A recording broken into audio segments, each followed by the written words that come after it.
मित्रांनो नमस्कार. प्रत्येकाला वाटते की माझं भाषण प्रभावी झालं पाहिजे आणि या भाषणाला दाद मिळली पाहिजे, श्रोत्यांनी त्या भाषणाला टाळ्या वाजवल्या पाहिजेत, असं प्रत्येक भाषण करणाऱ्याला वाटत असतं. मात्र त्याच्यासाठी तो वक्ता किती प्रयत्न करतो, किती प्रयोग करतो, ही गोष्ट खूप महत्वाची आहे. प्रभावी भाषणाचं नेमकं गुपित काय आहे, तर या गोष्टीबद्दल थोडं आपण जाणून घेणार आहोत. नमस्कार, मी सचिन वायपुडे. 9 वर्षापासून मी भाषण प्रशिक्षणाचं काम करतो आहे आणि सोलापूर जिल्ह्याबरोबरच जिल्ह्याच्या बाहेरून सुद्धा अनेक जण माझ्याकडे भाषणाचं प्रशिक्षण घेण्यासाठी आले. खरं तर भाषण प्रत्येक जण करत असतो, मात्र त्या भाषणाचा परिणाम ज्याला मागे सोडता येतो ना, तो खरा वक्ता असतो. ज्या भाषणाचा परिणाम श्रोत्यांच्या मनामध्ये उतरवता येतो ना, तो खरा वक्ता असतो. ज्या भाषणाचा परिणाम समोर ऐकत बसलेल्या श्रोत्यांच्या वर्तनामध्ये बदल घडवून आणतो ना, तो खरा वक्ता असतो. तर असं प्रभावी जे भाषण आहे, तर प्रभावी भाषण नेमकं कसं असलं पाहिजे आणि प्रभावी भाषणासाठी आपण काय केलं पाहिजे, या अनेक गोष्टींबद्दल मी आज बोलणार आहे. खरं तर या प्रभावी भाषणाचं गुपित जे आहे ना, ते गुपित नेमकं काय याबद्दल आपण थोडंसं विस्ताराने जाणून घेणार आहोत. खरं तर प्रभावी भाषणाचं गुपित ज्यावेळेला आपण जाणून घेऊ, त्यावेळेला सर्वात आधी एक गोष्ट तुम्हाला करावी लागेल की आपण जे भाषण करतो त्या भाषणाचा नेमका विषय काय आहे आणि त्या विषयाच्या अनुषंगाने आपण कोणतं उदाहरण सांगितलंय. तर एक गोष्ट मी अतिशय आवर्जून तुम्हाला सर्वांना सांगेल की लोकांना ऐकण्यासारखं आपल्याला बोलता आलं पाहिजे, लोकांना ऐकत बसावं असं आपल्याला बोलता आलं पाहिजे. तर काय बोलायचंय नेमकं, तर त्याचा एक सोपा मार्ग मी तुम्हाला सांगणार आहे. डॉक्टर APJ अब्दुल कलाम यांचं नाव आपण सर्वांनी ऐकलंय आणि डॉक्टर कलाम यांच्या जीवनचरित्राबद्दल पण बऱ्याच जणांना माहिती आहे. मात्र डॉक्टर अब्दुल कलाम यांच्या जीवनातला एखादा प्रसंग घेणे आणि त्या प्रसंगाला समोरच्या श्रोत्याशी जोडणे हे ज्या वक्त्याला जमतं ना, तर तो वक्ता खऱ्या अर्थानं आपल्या भाषणाचा परिणाम या श्रोत्यांच्या मनामध्ये सोडत असतो. उदाहरणार्थ मी असं सांगेन की खरं तर डॉक्टर अब्दुल कलाम यांच्या चरित्रामध्ये अनेक प्रसंग असे आहेत की जे प्रसंग आपल्याला प्रेरित करतात. त्यांचा असाही एक प्रसंग आहे की त्यांना वैमानिक होण्याची खूप इच्छा होती. वैमानिक होण्याची इच्छा पूर्ण करत असताना अनेक पातळींवर डॉक्टर अब्दुल कलाम प्रयत्न करत होते, अभ्यास ताकदीने करत होते. मात्र पुढे जाऊन अब्दुल कलाम यांची वैमानिक होण्याची संधी हुकली. आता डॉक्टर अब्दुल कलाम हे वैमानिक होण्याचं स्वप्न घेऊन जगत होते आणि पुढे जाऊन दुर्दैवाने त्यांची ती संधी हुकली किंवा त्यांच्या वाट्याला ती संधी आली नाही. पण एवढं सगळं झाल्यानंतर सुद्धा डॉक्टर कलाम हे जाग्यावर थांबले नाहीत, ते चालत राहिले. नुसते चालत राहिले नाहीत, तर ते यशाच्या वाटा शोधत राहिले. वैमानिक होण्याच्या पलीकडे जाऊन सुद्धा क्षेपणास्त्र निर्माण करून ते क्षेपणास्त्र विमान ज्या कक्षेत उडतं त्या कक्षेच्या पलीकडे पाठवण्याची क्षमता डॉक्टर APJ अब्दुल कलाम यांनी आपल्यामध्ये निर्माण केली. आता हे जे उदाहरण आहे, हा जो प्रसंग आहे, हा प्रसंग ऐकणाऱ्या प्रत्येकाला त्याच्या मनाचा वेध घेणारा प्रसंग आहे आणि स्वतःमध्ये एक आत्मविश्वास जागृत होण्याची भावना निर्माण करणारा प्रसंग आहे. आता डॉक्टर APJ अब्दुल कलाम साहेब असतील किंवा या सगळ्यासह भारतामध्ये अशा अनेक व्यक्ती आहेत, अशा अनेक माणसं आहेत की ज्या माणसांच्या बद्दल तुम्हाला त्या त्या विषयाच्या अनुषंगानं नेमक्या वेळेला बोलता आलं पाहिजे. आपण अमिताभ बच्चन यांना ऐकलंय बऱ्याचदा, कोण बनेगा करोडपती मध्ये पण ते अलीकडे आपल्याला दिसत आहेत. त्यांचे चित्रपट जे होते, एक काळ ते चित्रपट खूप गाजले. म्हणजे अमिताभ बच्चन हे सुपरस्टार म्हणून आपण त्यांच्याकडे पाहिलं. हिंदी चित्रपट सृष्टीमध्ये अमिताभ बच्चन यांचं नाव खूप मोठं झालं. पण अमिताभ बच्चन हे अमिताभ बच्चन होण्याच्या आधी कोणतं स्वप्न घेऊन ते मुंबईमध्ये आले होते, हे आपल्याला वक्ता म्हणून श्रोत्यांना सांगणं आवश्यक आहे. आणि ते सांगत असताना त्यातली नेमकी प्रेरणा काय हे सुद्धा आपल्याला सांगता आलं पाहिजे.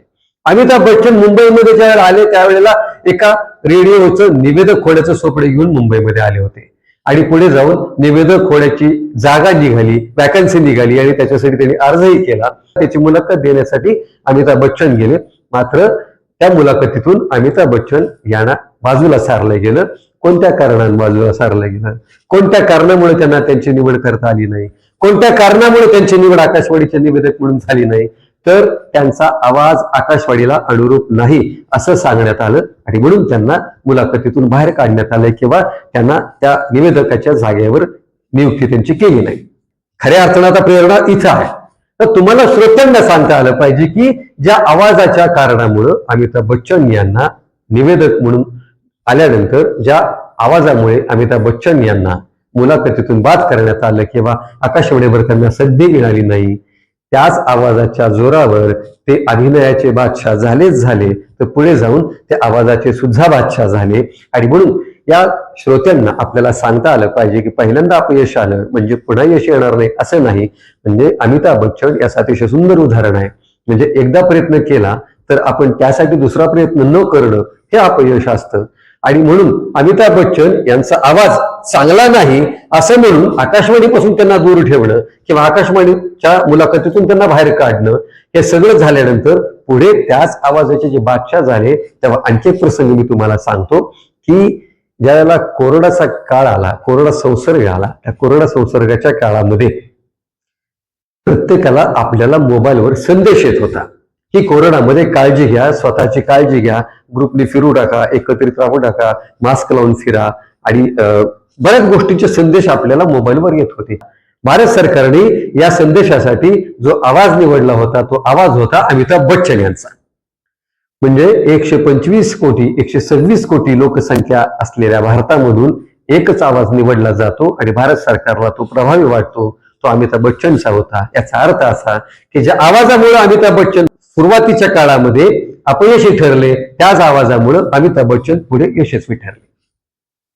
जशी भारतामध्ये ही उदाहरणं आहेत तशीच परदेशात सुद्धा आपल्याला उदाहरणं ती पाहायला मिळतील.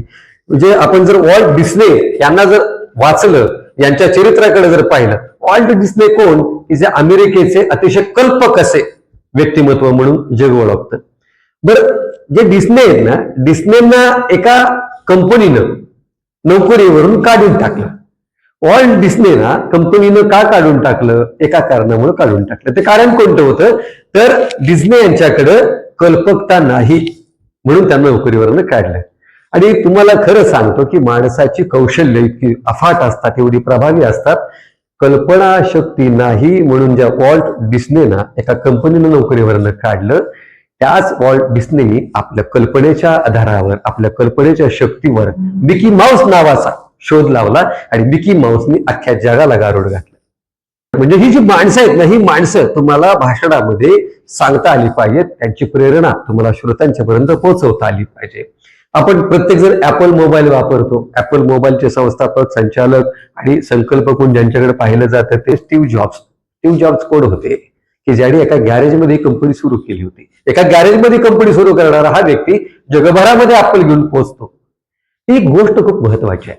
खरं तर तुमचं भाषण तुम्हाला प्रभावी करायचं असेल ना तर अशी काही एक्झाम्पल्स, अशी काही उदाहरणं तुम्हाला देता आली पाहिजे आणि त्या उदाहरणाचा निष्कर्ष अर्थात मॉरल स्टोरी तुम्हाला समोरच्या श्रोत्यांशी जोडता आली पाहिजे.